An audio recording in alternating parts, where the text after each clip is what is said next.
country and our personal struggles, and we just wanted to share this because this video can just be another small step toward breaking the stigma.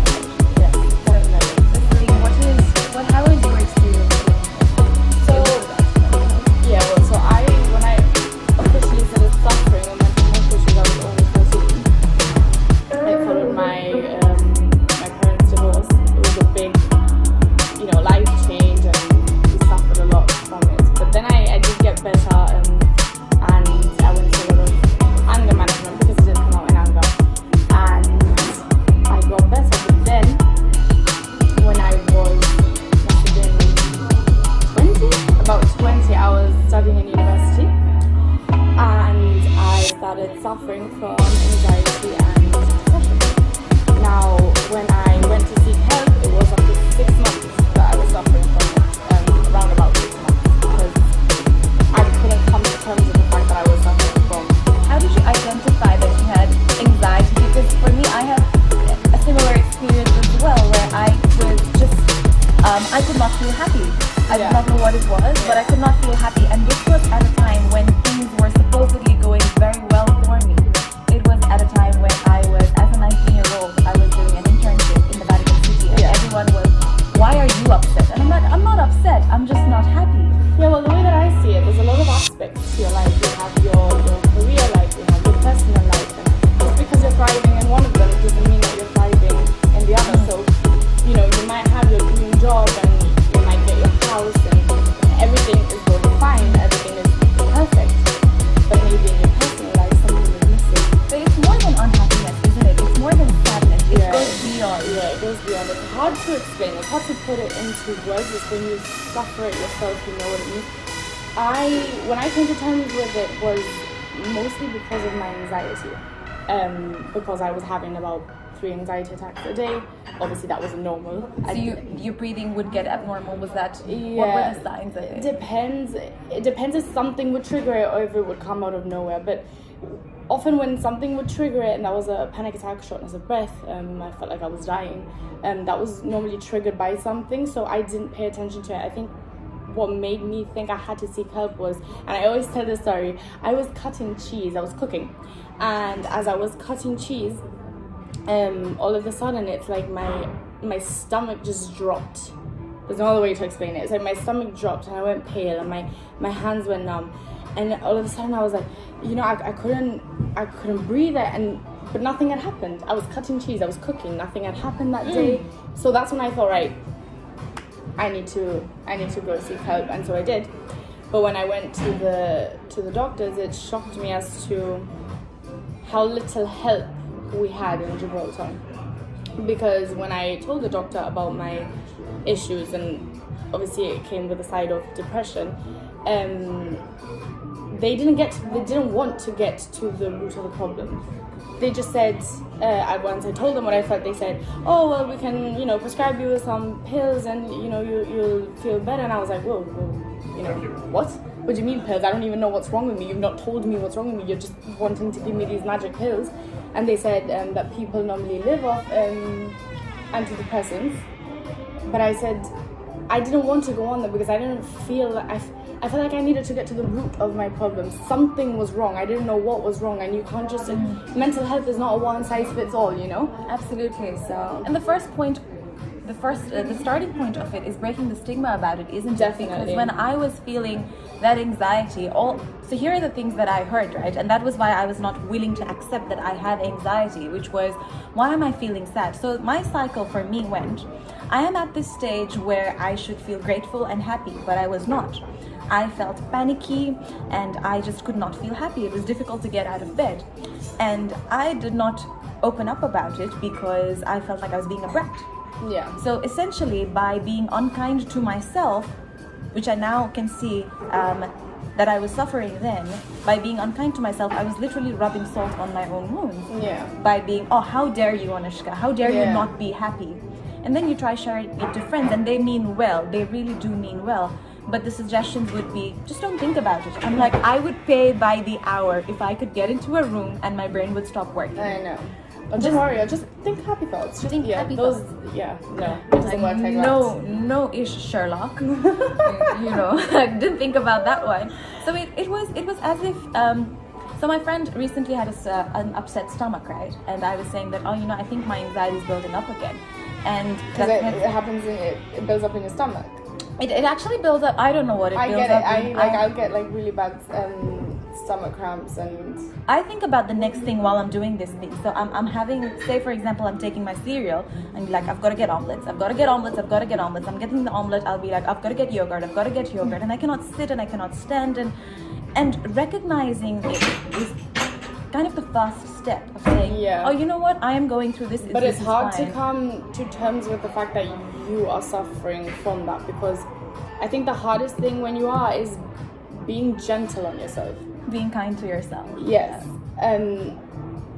I used to hate myself for feeling that way. Same. So like, how dare I? Like a vicious cycle. Because, how dare I feel sad? Yeah, and why am I feeling life? like I didn't understand why? Because obviously I didn't understand the root of the problem until I went to counseling, and after many sessions you finally get to the root. But at the beginning I almost hated myself for feeling that way in the first place. I thought I was weak. How dare I feel this way? And it's So the starting points, would you say would be the top 3 things that you felt that you now realize were normal, were things that people do feel? I think the first one has to be, how dare I? We both questioned that, didn't we? Yeah. To say that we have this blessed, privileged life. How dare we feel unhappy?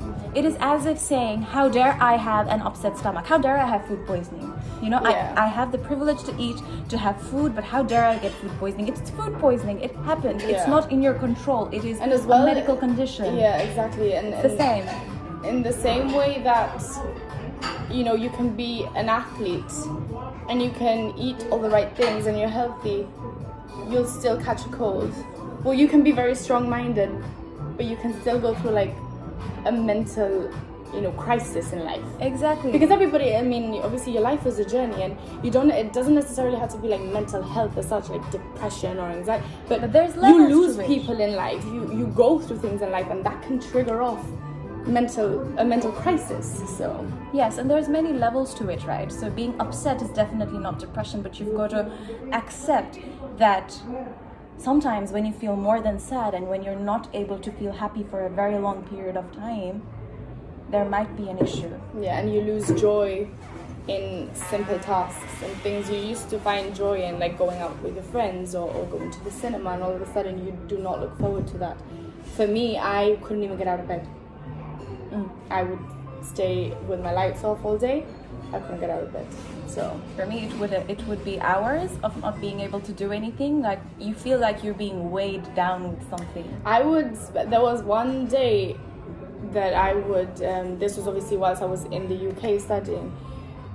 I remember that, I'm not even joking, about 2 hours would pass by and I would be sat on my bed just staring at a blank wall, like, that's all I would do. And luckily I had like good friends around me that they would come into my room, they'd see how I was, and they would force me to go out. I didn't want to go out, but they would force me to go out. Speaking of Help now, at the end, what do you think are the things that people can do to help? Because a lot of people are sort of like scared, I don't want to say the wrong thing, I don't want to bother you, and they really don't know how to exactly. adapt to like it. I know that people want to help, but they don't know how, because I often get the comments like, oh, but I don't know what to say, I don't know what you want me to say to you. It's not what you say, it's just being there. At least I speak on my own personal yes. Whatever we're saying, we are sharing our personal experiences. Yeah, definitely. So when I used to feel this way, I would feel like a burden on other people's lives.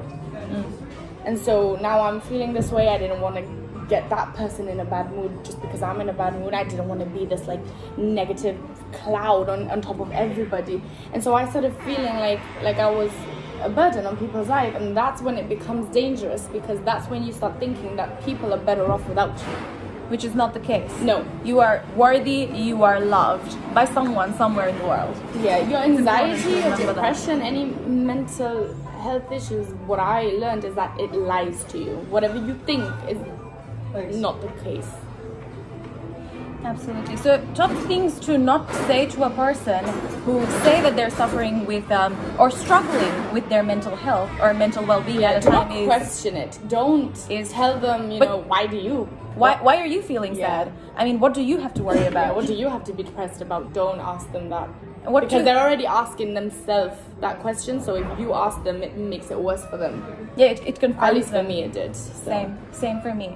How are you? Are you doing fine? Yeah, let them know that you're there. You don't even have to say anything. I'm here often for just you. having the support of a person and knowing that they're there. All you have to say is I'm here. You're not in this alone. You're loved, and you matter. And for those of you watching this who may not have someone to say this right now, we're here Yeah. telling it to you that we've gone Definitely. through stages and levels of not being happy, and if you feel that you're the only one going through it right now, that's not the case. And It's there across is the world. yeah, and there is a light at the end of the tunnel. I got through it. I remember when I initially got diagnosed, I thought that was the end of my life. I was going to have this for the rest of my life. I was going to be living in this dark cloud for the rest of my life, and it's not the case. Having a strong support system, I cannot stress enough how important that is. Honestly, if it wasn't for my friends and my family, I don't know where I would have been right now. And that willingness from friends and family is extremely important. Yeah. Coming from a community where mental health is still something that people are trying to grasp into, Yes. I have to say that willingness to learn and to know more is absolutely appreciable. So here we are, we're confirming that people go through mental struggles all around the world. Yes. And for those of you who feel maybe today that you're not enough, you're not worthy, you are. You are. Here's us telling you that. And let us know what did you think of this conversation. I think this is the beauty of being here amongst 125 countries. Hey? Yeah. We realize so many issues are so common across the globe. Yeah, I've the amount of people that I've connected with, that I felt a connection with, and we come from completely different backgrounds and a completely different upbringing, so it's And life amazing. experiences. Yeah. Yes. So 9 days to go 9 days to the final. till the finals, but this doesn't end. No, it I'm doesn't. seeing you soon in Gibraltar. Definitely. See you.